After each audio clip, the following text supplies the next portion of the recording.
Could you help me find what makes multifamily communal living successful?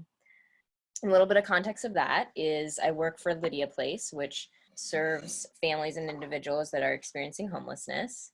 And so I primarily support two properties that have space for 5 individual families. So each family gets their own room, but the rest of the house is a shared space. So it's challenging. It has a lot of challenges. There's some amazing things that can come from it, but I think most people know that roommates can be challenging. So having children especially adds to it. Well, can you share more about the challenges that you're seeing right now in the shared living setting? Constant challenges are completing chores. There is a chore system. Each resident is assigned like one chore, and it rotates each week. For example, someone would be in charge of cleaning the living room that week, and so that includes vacuuming, sweeping, and tidying things.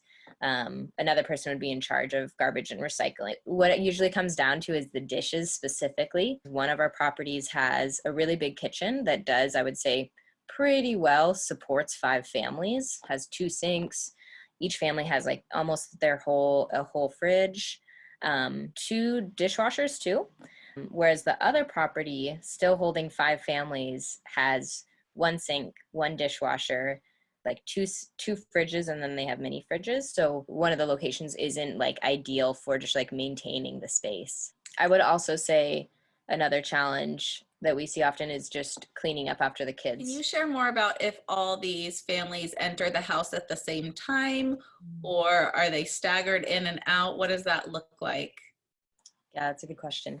They do not move in at the same time. People stay in the home an average of 4 months to 2 years. Can you share more about any bonding activities that are facilitated by Lydia Place or that happen among the families? So something that's kind of expected as part of the program is attending biweekly house meetings, which I've been wanting to change the name of them to house, like community gatherings or something, because I think meetings are a little too formal.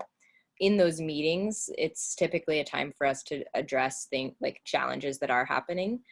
I will usually lead some sort of activity or we'll cook a meal together. We partner with Acme Farms and they donate some awesome food boxes. And we also have our mental health team come in and do some workshops occasionally too.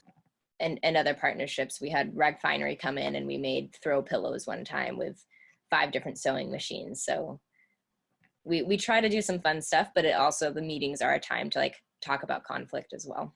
Is there anything else you'd like to share with us, or any more context that you think would help people dive into this question a little bit more? Another kind of just like context, I think, is, in my opinion, I feel like the spaces really have a big impact. So what I was saying before, one of the properties has like this large kitchen. That property also has like a beautiful garden and a playground for the kids. And the other property doesn't. It's like right on the corner of a pretty busy street and there's kind of a space outside for kids, but so typically families with like really young kids are at that property, like babies. But so that it still is like, I think makes a difference for families, like not having immediate access to like go sit in a garden or take a walk on the trails.